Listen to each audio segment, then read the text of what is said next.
அனூறு அலைக்கும் முடிவு கட்டிய தமிழ் தேசம் தமிழரசு கட்சி பலவீனம் அடைந்தது என்பது பச்சை பொய்.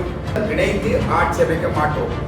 மட்டக்களப்பில் உள்ள அனைத்து சபைகளிலும் ஆட்சி அமைக்க வியூகம் சாணைக்கு தெரியும். அனைவருக்கும் என் இனிய தமிழ் வணக்கம். மற்றுமோர் நசரன் தமிழ் ஊடகமாக சந்திப்பதில் பெருமகிழ்ச்சி. இன்றைய பத்திரிகைகளில் வந்திருக்கின்ற செய்திகளை பார்ப்போம். நடந்து முடிந்த உள்ளூராட்சி மன்ற தேர்தல்களில் அனைத்து கட்சிகளும் பெற்ற பெறுவர்கள் தேசிய மக்கள் சக்தி 265 சபைகளில் 3926 உறுப்பினர்களை பெற்றிருக்கின்றனர். அதேபோன்று ஐக்கிய மக்கள் சக்தி 14 சபைகளுக்கு பெற்றிருக்கின்றது. உறுப்பினர்கள் 1767. பொதுஜன பெருமுன கட்சி 742 உறுப்பினர்களை பெற்ற போதும் ஒரு சபைகளையும் கைப்பற்றவில்லை. ஐக்கிய தேசிய கட்சி 381 உறுப்பினர்கள் பெற்ற போதும் ஒரு சபைகளையும் கைப்பற்றவில்லை. தமிழரசு கட்சி 377 உறுப்பினர்களை பெற்றுக்கொண்டு 35 சபைகளை கைப்பற்றியிருக்கிறது. பொதுஜன முன்னணி 300 உறுப்பினர்களை பெற்ற போதும் ஒரு சபைகளையும் கைப்பற்றவில்லை.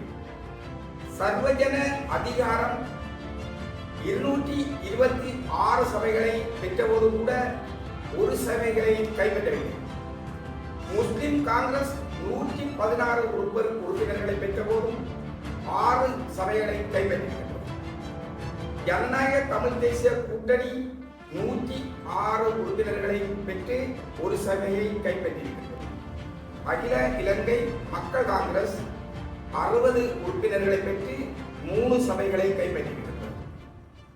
இலங்கை தொழிலாளர் காங்கிரஸ் 54 உறுப்பினர்களை பெற்று 2 சபைகளை கைப்பற்றியிருக்கிறது. அகில இலங்கை தமிழ் காங்கிரஸ் 101 உறுப்பினர்களை பெற்று 3 சபைகளை கைப்பற்றியிருக்கின்றது. தமிழ் மக்கள் விடுதலை புலிகள் 37 உறுப்பினர்களை பெற்று ஒரு சபையை கைப்பற்றியிருக்கின்றனர். இதிலே சபைகளை கைப்பற்றாத கட்சிகளில் இருந்து கூட ஆட்சி அமைப்பதற்கு பெரும்பான்மை இல்லாத கட்சிகள் சுயேட்சை குழுக்களையும் மற்ற சில கட்சிகளையும் சேர்த்து ஆட்சி அமைக்க வேண்டிய நிலை ஏற்பட்டிருக்கிறது. கெல்வின் சில்வா அறிவித்தலை விடுத்திருக்கின்றார். நிராகரிக்கப்பட்ட தரப்பினருடன் இணைந்து ஆட்சி அமைக்க மாட்டோம். சுயேட்சை குழுக்கள் எம்முடன் இணையலாம். கெல்வின் சில்வா சொல்லியிருக்கின்றார். நிராகரிக்கப்பட்ட தரப்பினருடன் அவர்கள் குறிப்பிடுவது எதை என்று கேட்டால் ஐக்கிய மக்கள் சக்தி, பொதுஜன பெரமுன, ஐக்கிய தேசிய கட்சி போன்ற கட்சிகளை அவர் குறிப்பிட்டு சொல்கின்றார். நிராகரிக்கப்பட்ட கட்சியாக கொழும்பு மாநகர சபையை பொறுத்தவரையில் கொழும்பு மாநகர சபையின் ஆட்சியை கைப்பற்றுவதற்கு எதிரணி தீவிர முயற்சி, தடுமாறும் தலைநகரம், பெரும்பான்மையின்றி தவிக்கும் கட்சிகள். கடந்த 50 வருடங்களாக ஐக்கிய தேசிய கட்சியின் வசமிருந்த கொழும்பு மாநகர சபையின் ஆட்சி அதிகாரம் ஐக்கிய தேசிய கட்சியில் ஏற்பட்ட பிளவின் காரணமாக கொழும்பு மாவட்டத்தில் பெரும் எதிர்பார்ப்பை உருவாக்கியிருந்த கொழும்பு மாநகர சபையின் மேயர் பதவியை தக்க வைப்பதற்கு 60 உறுப்பினர்களை பெற்றுக் கொள்ள வேண்டும். இத்தேர்தலில் 48 ஆசனங்களை பெற்று தேசிய மக்கள் சக்தி முன்னிலை பெற்றிருந்தாலும் பெரும்பான்மையை கொண்டிருக்கவில்லை.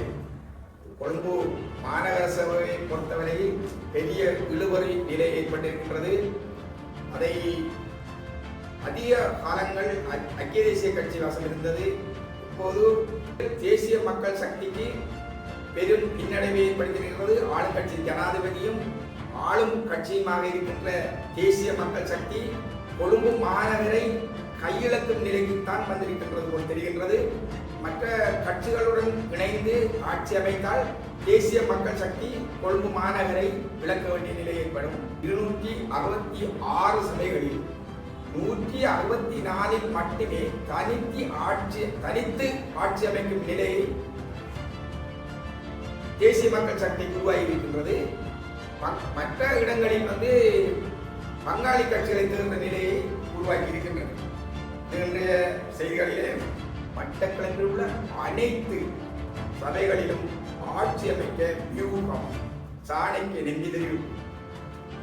வடகிழக்கில் இருந்து அரசுக்கு தீவிரமான செய்தி வந்துள்ளது. ஐக்கிய தேசிய கட்சியின் தவிசாளர் பகிர அபிவர்த்தனை சொல்றார். அரசாங்கத்துக்கு வடக்கு கிழக்கில் இருந்து ஓர் தீவிரமான செய்தி ஒன்று வந்திருப்பதாக ஐக்கிய தேசிய கட்சியின் தவிசாளர் பகிர அபிவர்த்தனை சொல்லுகின்றார். அவர் சொல்லுகின்றது என்னன்னு சொன்னால், வடகிழக்கிலே தமிழ் கட்சிகள் தான் பெரும்பான்மை பலத்துடன் இருக்கின்றது. அது இப்போது தேசிய மக்கள் சக்திக்கு புரிந்திருக்கின்றது என்பதை முன்னாள் அமைச்சர் அவர்கள் சொல்லுகின்றார். தமிழரசு கட்சி பலவீனம் அடைந்தது என்பது பச்சை பொய். டிஎன்ஏயில் இருந்ததை விடவும் தனது பலத்தை காட்டியுள்ளது கூறுகின்றார் இலங்கை தமிழரசு கட்சியின் பொதுச் செயலாளர் எம்.ஏ. சுமந்திரன்.